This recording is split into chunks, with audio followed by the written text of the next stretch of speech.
These were the only ladies willing to make out with me, be dressed as a dominatrix, and were available for 2 days. We didn't have that many people to pick from, to be honest.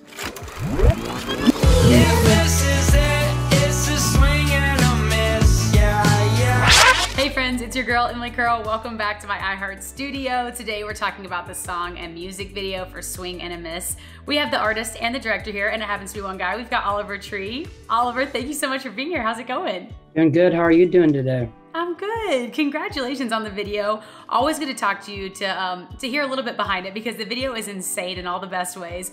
Tell me a little bit about the inspiration for this one. Well, this album, Cowboy Tears, that I just released, centered around heartbreak. You know, I've had my heart broken enough times that I was like, I need to just make an album about this. So kind of, for the first time, started to explore making videos about heartbreak. And this was something that I've been wanting to make for a while. And it just seemed like a perfect time and excuse to do it. So I think the video speaks for itself. It does. It's powerful. It takes us, the viewers, on a romantic journey that you've obviously been on. So let's go ahead and set the scene. So we see you. We have this giant chicken car. We're in the desert. Where actually was this shot?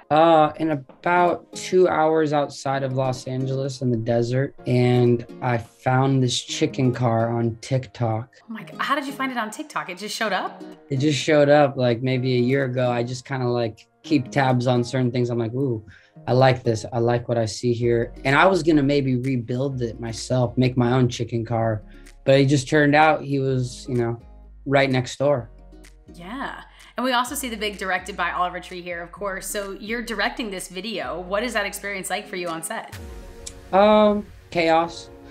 I think a lot of going into directing a video is really the pre-prep. And for me as a writer too, really building out the world. When I write the videos, I, write it shot for shot, and I know exactly every angle and every single thing. And I think a lot of it is, it's already been mapped out through the storyboard process. If something goes wrong and there's a shot that doesn't stand tall enough and strong enough, I don't leave myself any room for safety, which is probably my flaw as a beginner director. But also just the style I like to do, and I'm very ambitious with it, and I only have so much time in the day. And this video was supposed to be filmed in 1 day, and then the police ended up shutting us down, and we ended up taking 3 days to shoot it. Why did the police shut you down? It was a permit issue. Highway Patrol came and shut us down while we were trying to shoot this shot, and they said, pack up, get the fuck out of here. And yeah, it was a bummer, but it just meant going back out into the desert to shoot some other remaining sequences, which, I love making videos, and I wasn't too upset about it, although it threw a curveball into my schedule. It's been pretty crazy the last couple months. So after this video, would you want to keep directing your own videos? Is that an experience you want to do again? Yeah, I've been directing all of them from the beginning. All of your videos? Yeah. Yeah, this is just something that I wouldn't even be making music if I couldn't make music videos. So pretty much just an excuse for me to make these short films. I don't even like to call them music videos. I prefer the term short films because they're really narrative and it's not really as performance based. Although I do try to incorporate performance into it, it's really not about that. It's much more about telling a story. And so, yeah, this is just an excuse. It's my film school, essentially. So let's jump to our next frame because, again, we're going to meet the main characters. So obviously we have you and then we have your love interest. Tell me a little bit about this relationship and how did we find this person? Well, this is based on a true story.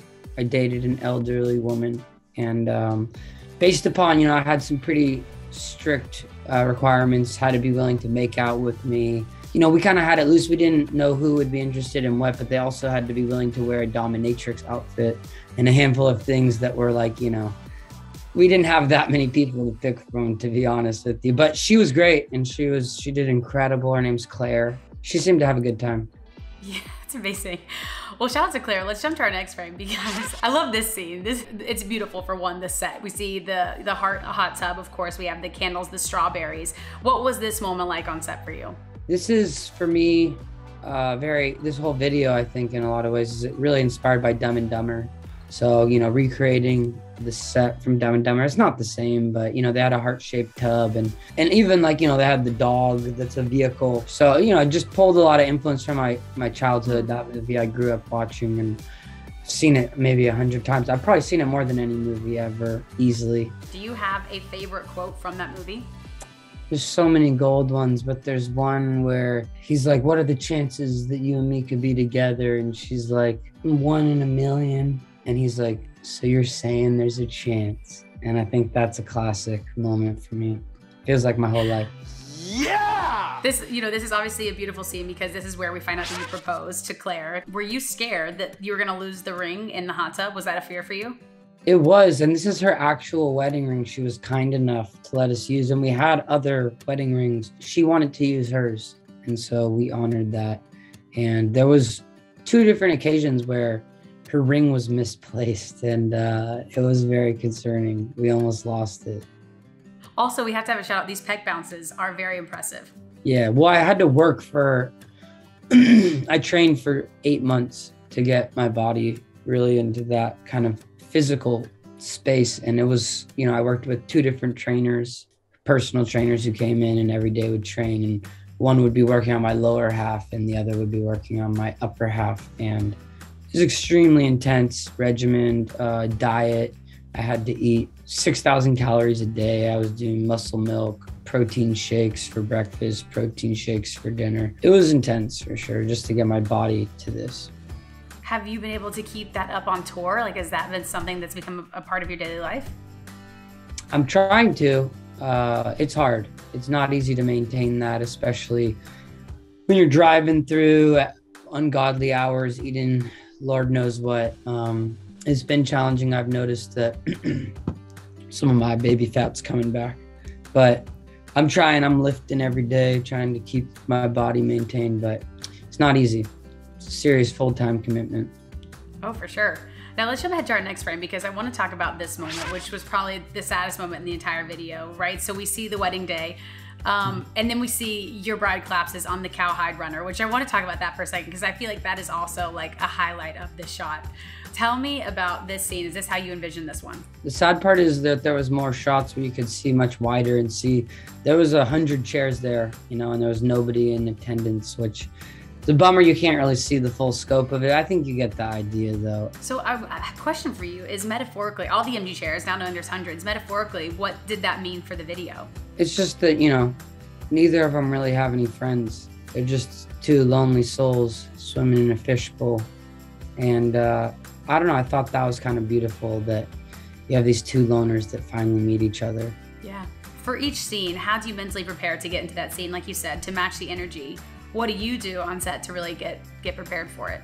Well, it kind of depends. I was the writer and the director, but I'm also acting in it. And then I'm also producing. So it's like, you know, I'm in my production mode as a producer being like, okay, we got to make this work. And, you know, and then I'm hopping into the director mode where I'm like, okay, the jib movement needs to be pulled in this way. And then, you know, with the acting stuff, I have to really put myself into a space. And this scene, you know, it's not quite crying. It's like more just like, oh my God, he's like yelling because he's losing his wife. But like in a later shot where you can see the first time where the tears are just like pouring down my face, I actually was able to get myself to cry. And that was one of the first times in my life where I was able to actually cry on command. Okay, so you were actually crying in the scene? Yes, I was. And after, you know, the scene's over, I'm still crying. Like, I'm still in it. And, you know, I have to put myself into, you know, a very vulnerable place as an actor to get there. And, you know, it's pretty painful to put yourself there and kind of hard to pull yourself out of it. It's a very emotional thing. And I have to, for this, you know, I thought of, you know, my heart getting broken and thinking of combination of people really that have broken my heart and kind of combined these different experiences, some recent, some like, you know, in the last couple of years. And so it was just, you know, really kind of honing in on, I wanted it to be authentic and real. So I really went there. The behind the scenes footage is fucking crazy because like you can see tears going down my face and you can see that I'm like so visually shook Which, you know, this is pretty extreme for a music video. It's pretty much unnecessary probably, but whatever I do, I want to do it at a very, you know, intense level and a high caliber. And, you know, I would never call myself an actor, but that was a moment where I was really proud. And I feel like I was, you know, accomplishing what I needed to. You have so many different roles working on this music video: director, producer, actor, artist. Did you have one that was your favorite? I'd say definitely directing and writing.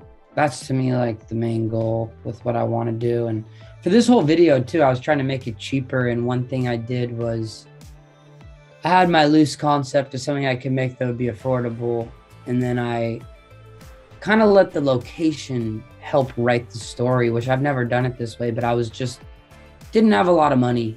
On the other side, I was a producer, and as an executive producer, I am like fucking screaming at the label, yelling at the top of my lungs. Like, they're like, we're not approving any more money. This is a 2-day, because we shot 2 videos at once. And they're like, you get 2 days to do both videos. And I was like, fuck you. I'm on your label and I am working for you guys. And this is all I ask for you. I go and I kiss ass. I do interviews for you all day. Whatever you tell me to do, I want to make these videos. And they're like, you can't do this. And I was like, I can do this. This is what I do. This is the artist you signed. And I got into this very insane screaming match. And it's not the first time, and it won't be the last time. This is just a reoccurring thing. But as a producer, I am always just begging the investors for money. Oh, we need more. We need more. Just one more day. We got to do a pickup day, you know? And they're like, we're not doing it. And I was like, we're doing it.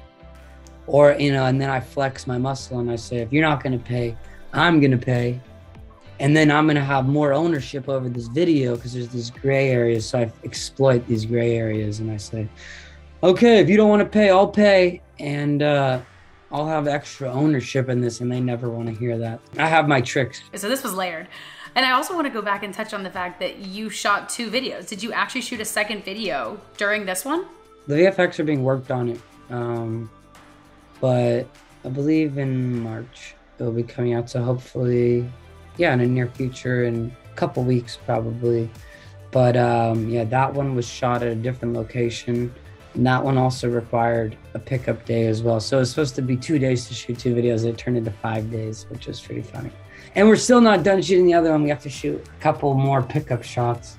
And is the other one a similar vibe to this one? No. They're totally different. That's totally different. Worlds apart. Yeah, the other one's a heist. Can't say too much, but I'll say it's a heist, and this one was more of a rom-com. So yeah, but I don't like to put labels on stuff. But yeah, those were the basic genres I was exploring. Let's talk about our next frame in this music video in particular, because this is again maybe more of a rom-com vibe. But we see you found some new ladies. Tell me a little bit about who these ladies are. How did you find them? Once again, you know, these were the only ladies who basically were willing to make out with me, be dressed as a dominatrix, and were available for 2 days. These were just the cool enough people who are willing to do all those things and happen to be available for 2 days. And they were all amazing. Pleasure to work with them. And they were all really sweet souls. And yeah, I'm grateful that they came through. They did an amazing job. We also see an intense moment with these ladies when we jump to our next frame, because you get into this altercation, right? You almost get into a fight with this man who's trying to steal your girls, right? Have you ever gotten into a fight for love? No, the girls have definitely fought over me. Okay. Especially like playing shows, different things like that. So, but this was just, yeah, more the machismo moment. And also I love in this video that that people basically, you know, if you look at the casting, everyone's just old, except for me. I'm the only young person. So I thought that was kind of a fun thing where it's just, you know, it's as if I'm living in a different world, you know, where it's all old people. And it's just, you know, I'm the only young guy who exists there. And also the different male actors have different types of facial hair, which to me was a big part in the casting, and having this guy with this super epic mustache. Let's jump to our last frame, because like you've mentioned this a couple times, this I feel like is the big ending, right? So we see this dominatrix moment, we see you. Yeah. Why did you want to end on this shot? you I don't know. I just thought this was a crazy way to end the video. And, Yeah, we made a babushka dominatrix basically here, which doesn't really exist, trying to make some, contribute some new ideas. And yeah, just kind of doing this orgy scene with a bunch of grandmas. I thought it was just hilarious. What was the behind the scenes like for this? Because I can imagine there was lots of things to choose from, right? And she comes in with a whip that we see. Did you guys have to like bring in a props team? How did y'all decide what you really wanted to focus on and to showcase? My guy Ken, who helps me with wardrobe, he's a freak. He had a bunch of whips. He's a dealer who sells whips that he gets stuff from. So he just went to his guy and does all of Tyler the Creator's videos. Super talented dude. And so me and him have been teaming up for the last every video for this album. The whole video is iconic. These are all the frames we have, but for your fans that are watching, for the audience that's watching, what do you hope is like the big takeaway that they get from Swing and a Miss? Well, no matter how many more people that you try to be with, is not going to mend your heart. I think that's a big message here. And, you could have tons of different partners and different things, but, that's not going to fix your broken heart. I think that's the real core message here. Yeah, that's beautiful. Oliver Tree, thank you so much for being here. Thank you. Telling us all about the video for our frame by frame here at iHeartRadio. And hopefully we'll see you again in person next time, maybe on tour. I'm excited to see that. Yes. But again, thank you so much for being here. Thank you.